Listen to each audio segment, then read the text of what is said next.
Où est la mer pour ton bateau, à des jours de marche d'ici? Les notables ricanant. Regardez. Le seigneur des fous et des misérables construit un palais flottant. La chaleur lui a brûlé l'esprit. Nu, tout en martelant une plante. Nu, Noé en français, est bien plus qu'un homme qui a construit une arche. Il est le premier prophète envoyé à l'humanité après la chute d'Adama. Son histoire est celle d'une foi inébranlable face à un rejet obstiné, d'une patience exemplaire et de la manifestation de la justice divine. Pourquoi Allah subhanahu wa ta'ala a envoyé le déluge sur la terre? Avant nous, la terre avait oublié l'écho de la prière d'Adam. Les générations s'étaient égarées, transformant la mémoire des hommes vertueux en idoles de pierre. Elles s'appelaient Wad, Suwa, Yagout. Autrefois des symboles, elles étaient devenues des dieux que l'on implorait pour la pluie, la victoire ou les enfants. L'obscurité spirituelle était si épaisse que la lumière de la révélation allait devoir percer une montagne de ténèbres. Quand n'eut reçu la révélation, ce ne fut pas seulement un message, mais un fardeau d'amour et de chagrin pour son peuple. Imaginez-le, cet homme à la voix posée, montant sur une butte au centre de la cité. Son premier appel ne fut pas une menace, mais une supplication. « Ô mon peuple, adorez Allah subhanahu wa ta'ala. » Il est dit dans la sourate Al-A'raf 759, « Laqad arsalna Nuhan ila qawmi, faqal, ya qawmi i'budu Allah ma lakum min ilah. » Nous avions envoyé Noé à son peuple. Il dit, « Ô mon peuple, adorez Allah. Vous n'avez point de divinité en dehors de lui. Je crains pour vous le châtiment d'un jour terrible. » Pendant 950 ans, sa vie fut un refrain inlassable. Il ne se contentait pas de prêcher en public. Il allait la nuit. Il frappait aux portes des riches, leur parlant de la vanité de leurs trésors. Il le chassait, craignant que ses paroles n'atteignent leurs serviteurs. Le jour, il s'asseyait avec les pauvres et les esclaves, ces plus vils aux yeux des notables, et leur offrait la dignité suprême, la foi en un Dieu unique. En secret, il rencontrait les mères, leur parlant d'un avenir où leurs enfants ne seraient plus esclaves des idoles. Son désespoir naissant, il dit dans la sourate Nu 71, 5 à 6, « Qala Rabbi inni da'awtu qawmi laylan wa nahara, falam yazidhum du'a'i illa firara. » Il dit, « Seigneur, j'ai appelé mon peuple nuit et jour, mais mon appel n'a fait qu'accroître leur fuite devant la vérité. Chaque année qui passait, leur cœur durcissait comme l'argile au soleil. Ils se bouchaient les oreilles avec les doigts et se couvraient de leurs vêtements, refusant physiquement et spirituellement d'entendre. Nu revint un jour vers Allah subhanahu wa ta'ala, épuisé, et dit, « Seigneur, mes os sont devenus fragiles, mes cheveux ont blanchi, et je ne suis plus de ce monde que comme un reste de vie. J'ai appelé mon peuple en vain. » Sa propre longévité était devenue une épreuve dans l'épreuve. L'ordre de construire l'arche fut donné alors qu'il n'y avait aucun signe de pluie. Allah subhanahu wa ta'ala lui inspira la conception. Imaginez le spectacle surprenant et ridicule aux yeux de son peuple. Un homme de 950 ans, aidé d'une poignée de croyants, se met à scier des arbres et à forger des clous pour construire un immense vaisseau en plein désert. Les railleries atteignirent leur paroxysme. Le chef des armateurs, Nu, as-tu donc abandonné la prophétie pour la menuiserie? Où est la mer pour ton bateau, à des jours de marche d'ici? Les notables ricanant. Regardez. Le seigneur des fous et des misérables construit un palais flottant. La chaleur lui a brûlé l'esprit. Nu, tout en martelant une planche, leur lança une réplique prophétique, lourde de sens. Si vous vous moquez de nous, eh bien, nous nous moquerons de vous, comme vous vous moquez de nous. Et vous saurez bientôt à qui viendra un châtiment qui l'humiliera, et sur qui s'abattra un châtiment durable.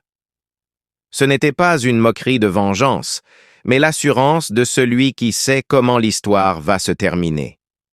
Il est dit dans la sourate Hud, 11 versets 38 et 39.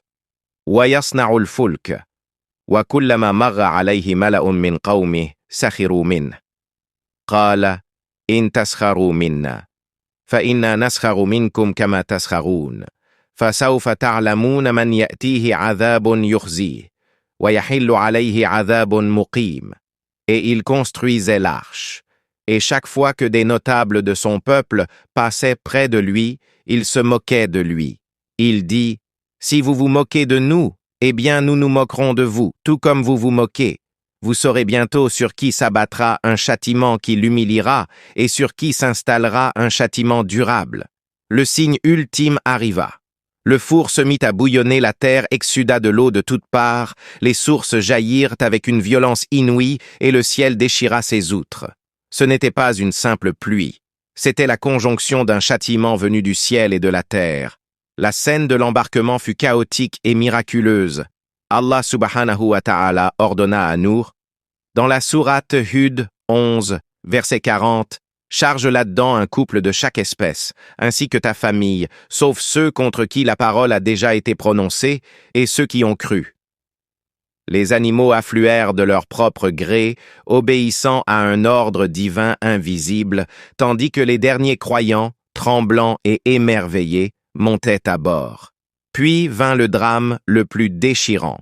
Son fils, Canaan, restait en arrière, affichant la même arrogance que le peuple perdu. Sourate Hud 11 وَهِيَ تَجْرِي بِهِمْ فِي مَوْجٍ كَالْجِبَالِ وَنَادَى نُوحٌ ابْنَهُ وَكَانَ فِي مَعْزِلٍ يَا بُنَيَّ ارْكَبْ مَعَنَا وَلَا تَكُنْ مَعَ الْكَافِرِينَ قال سأوي إلى جبل يعصمني من الماء قال لا عاصم اليوم من أمر الله. Et l'arche vogua avec eux au milieu de vagues hautes comme des montagnes. Noé appela son fils qui était resté à l'écart. « Ô mon enfant, monte avec nous et ne reste pas avec les mécréants. » Il répondit, « Je vais me réfugier sur une montagne qui me protégera de l'eau. » Noé lui dit, « Il n'y a aujourd'hui aucun protecteur contre le décret d'Allah, sauf pour celui à qui il fait miséricorde. » Une vague vint alors s'interposer entre eux, et le fils fut parmi les noyés. Une vague, comme une montagne, vint s'interposer entre le père et le fils. Ce ne fut pas une simple noyade, ce fut un acte de justice divine qui trancha le lien du sang au nom du lien de la foi. Dans l'arche, ballotté par les flots déchaînés, Nuh, le père, ne put s'empêcher d'implorer son Seigneur. Sa supplication montre la profondeur de son humanité. Nuh dit et implore à Allah subhanahu wa ta'ala dans la sourate Hud 11, verset 45, وَنَادَى نُوحٌ رَبَّهُ فَقَالَ رَبِّ إِنَّ ابْنِي مِنْ أَهْلِي وَإِنَّ وَعْدَكَ الْحَقُّ وَأَنْتَ أَحْكَمُ الْحَاكِمِينَ. Ô mon Seigneur, mon fils est de ma famille, et ta promesse est vérité. Tu es le plus juste des juges. Il pensait, dans son amour paternel, que la promesse divine de sauver sa famille incluait son fils. La réponse divine fut ferme, tendre et pédagogique. « Ô Noé, il n'est pas de ta famille, car il a commis un acte infâme. Ne me demande pas ce dont tu n'as aucune connaissance. Je t'exhorte afin que tu ne sois pas du nombre des ignorants. » Comme il est dit dans ce sourate Hud 11, verset 46, « قال يا نوح إنه ليس من أهلك إنه عمل غير صالح فلا تسألني ما ليس لك به علم إني أعظك أن تكون من الجاهلين. » Allah subhanahu wa ta'ala dit, « Ô Noé, il n'est pas de ta famille, car son comportement n'est pas convenable. Ne me demande pas ce dont tu n'as aucune connaissance. Je t'exhorte, afin que tu ne sois pas du nombre des ignorants. » La sagesse ici est cruciale. Allah subhanahu wa ta'ala rappelle à Nuh que la famille promise au salut n'est pas la famille charnelle, mais la famille spirituelle, celle de la foi. Le fils, par son reniement, s'était auto-exclu de cette famille. Nuh comprit immédiatement la justesse de ce rappel et demanda pardon pour son empressement. C'était la dernière et plus douloureuse leçon de sa longue mission. Quand l'ordre vint, « Ô terre, absorbe ton eau, et toi, ciel, cesse de pleuvoir. » Sourate Hud وقيل يا أرض ابلعي ماءك ويا سماء أقلعي وغيض الماء وقضي الأمر واستوت على الجودي. Et il fut dit, ô terre, absorbe ton eau, et ô ciel, cesse ta pluie. L'eau baissa, et l'ordre fut exaucé. L'arche s'immobilisa sur le Judi, et il fut dit, que disparaissent les gens injustes. L'arche se posa en douceur sur le mont Judi. La tradition situe ce mont dans l'actuelle Turquie. Une nouvelle humanité purgée de l'idolâtrie sortit de l'arche. Nu posa le front sur le sol, dans une prosternation de gratitude. La terre était silencieuse, lavée de son iniquité, prête à accueillir les enfants de la foi. L'histoire de Nu n'est pas un simple conte. C'est le prototype de toute lutte entre la vérité et l'orgueil. Elle enseigne que la patience, à sabre, n'est pas une attente passive, mais un combat actif et incessant. La foi est le seul lignage qui vaille devant Dieu. La miséricorde divine se manifeste aussi dans le châtiment, qui est un arrêt nécessaire du mal pour permettre au bien de renaître. L'histoire de Nu n'est pas qu'un récit historique. Le Coran la présente comme un avertissement pour toutes les générations futures.